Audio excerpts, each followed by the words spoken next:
What's up, everybody? This is Jabril with Animation Hustle, and I hope you're having a fantastic day. In this video, we're going to be looking at some advice from my favorite animator, Genndy Tartakovsky. If you guys don't know him, he's a CalArts grad who went on to create Dexters Lab, Samurai Jack, directed the Hotel Transylvania series over at Sony, and most recently has been working on Primal at Adult Swim. Genndy has done it all. He's worked in TV shows, movies, commercials. He's made comedy, action, drama.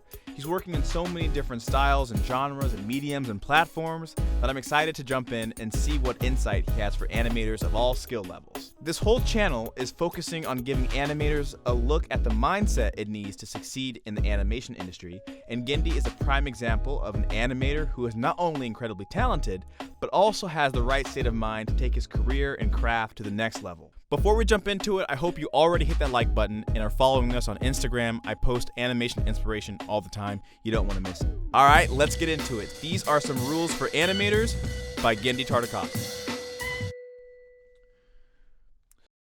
I didn't believe in test screenings because from TV, I hated focus groups. Like I never had a good focus group and I never trusted it. There's like 12 people in the room and they judge your life, you know? And it's totally different because TV, you watch by yourself. So it's a totally different experience. So going to our first test screening, I was really nervous because I wasn't sure, and boy, did I love it, because it was the same thing. It's like I felt myself with the audience, you know, and I could, even though I've seen it 1,000 times, I felt what the audience was feeling, and then I could see like, oh yeah, this is way too slow up here, or way too fast, or that joke's not landing.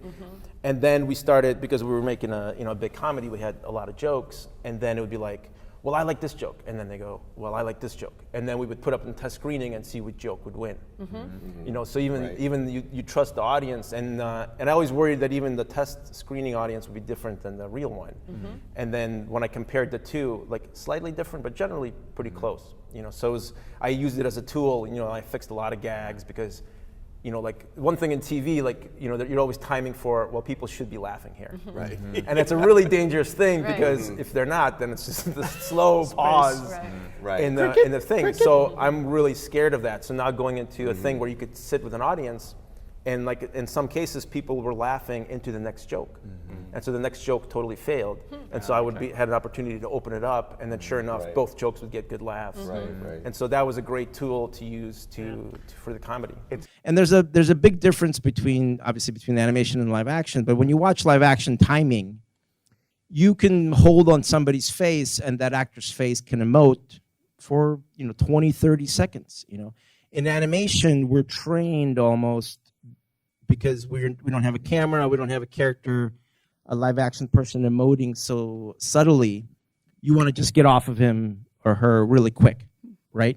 So our holds might be 2 seconds, 3 seconds at the most, And I've worked with other studios in my early days, and everything is just zip, zip, zip, zip, zip. Like a normal establishing pan, it's going to be 3.5 seconds. That's the formula, and get out. And I'm like, oh, but you don't feel it. You just go over, And so from Dexter, I started to really work on trying to communicate ideas. Because that's my job as a director, is to communicate, to make you feel something. So if you're watching a Horizon, it's slow enough and the music is right or the sound effects is right that you're really feeling the wind and you're feeling the softness. And good cinema does that. Luck, being at the right place, right time, I can't help you with that.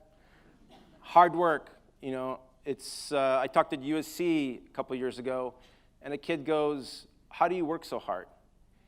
And I couldn't believe this question, because this is, we're not mopping up floors, we're not washing dishes. This is what we love to do if you're in animation. And it takes a lot of work and commitment and to get better and to get good.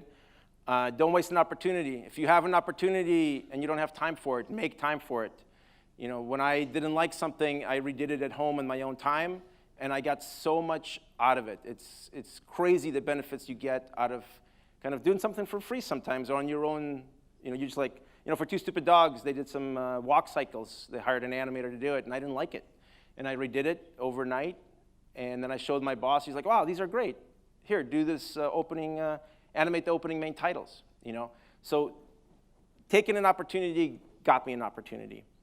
I worked night and day making my films. I way overextended myself. And I rose to the top of the program just because, not from talent. I don't think it had to do anything to do with talent. I think it just had to do with I just worked 6 times more than anybody else on it because I was so passionate about it. You know, in my situation, it was very unique because it was like a, it was an abused property. And knowing all that, knowing that the story crew's beaten down, everybody's beaten down, the executives, everybody, I have to come in there and I have to have conviction.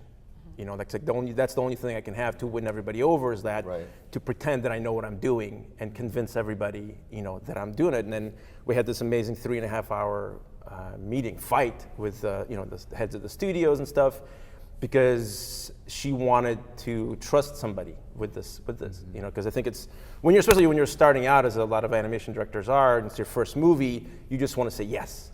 Yeah, I'll do it your way, I'll figure out a way to make that work. And I felt like, for me, this is the wrong opportunity. Like, I got to be, like, even if she's right, I'm going to say no. No, we can't do that because this is that. And it totally, I love it totally worked. But that's the thing, is like like when you compare it to live action, a lot of live action directors are very strong-minded and they don't get, bullied over, they fight. And so I felt like I had to do that. I had to stand up for what I believed in, even though if I'm not even there yet, story-wise, And same thing with the crew. I came in and the story crew like attacked me. With all this, because they've been there, they've been through it. Like, well, we did that 2 years ago. So I went the opposite of what Mark was doing. I said, I know exactly what I want. This is what I want. You have to do this, this, and that, in a nice way. And then slowly, luckily, it was working, and I started to win everybody over.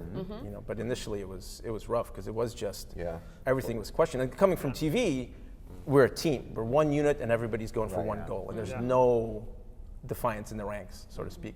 Well, with comedic timing, it's all about read and rhythm, and that is the same thing with action. It's rhythm. So if an action sequence is done really well, like if you ever watch Bruce Lee, it's very rhythmic. If you watch something else, like some normal kung fu type stuff, it just goes. But his stuff is very rhythmic. So you start to realize, like, oh yeah, good action has good rhythm. You watch the beginning of Mad Max Fury Road. That is such an amazing, beautiful sequence, but it's very rhythmic. There's short things and there's long things, The worst action is when it's just fast, there's no rest, and you're just obliterated. Everything's at 11, right? And whenever, like, Jaws, of course, the highs and lows are just, the ebb and flow is just beautiful. And so, the Chase and French Connection, and all these things are, they affected me, and I remember how I felt about it, and I'm always trying to capture a feeling. There was one sentence that my teacher said, and it completely changed the way I drew in one day. He raised my ability by 200%. And he just said that, everything is a simple shape, and everything is kind of a design of a shape. And so all of a sudden, instead of just drawing an arm, I go, okay, well, here's a muscle, and the muscle looks like this. Instead, I thought, well, here's a shape, and this shape looks like a muscle. And all of a sudden, you're doing caricature, and you're doing real cartooning, because that's what it is. Well, I think the most important thing as you're developing is to have your point of view. And point of view. Have a point of view. I think your opinion of things, who you are, and that translated into your work is really one of the most important things. So you never get lost amongst everybody. That you look at your drawing, it's you. And you stay true. And you stay true to that, and you work on really defining who you are in your art. Really just focus on who you are. And it's a hard thing because sometimes nobody's going to want your point of view. But you got to believe in it. You got to try to sell it and become a salesman. It's hard for us because we're kind of introverted sometimes as animators. We're artists. We kind of draw at our desks, and we're comfortable with that. You have to get out of your own skin and present yourself, talk in front of people, sell yourself. It's a big, big deal. So there you have it. Those are some animation tips from Genndy Tartakovsky, one of the greatest animators and probably storytellers of all time. Hopefully you are as inspired by him as I am. In the comments below, let me know what animators you want to see featured, and I'll try to make a video on them. In the meantime, don't forget to follow us on Instagram and subscribe here on YouTube. We have more videos coming your way. I'm Jabril Mack with Animation Hustle, and I'm out.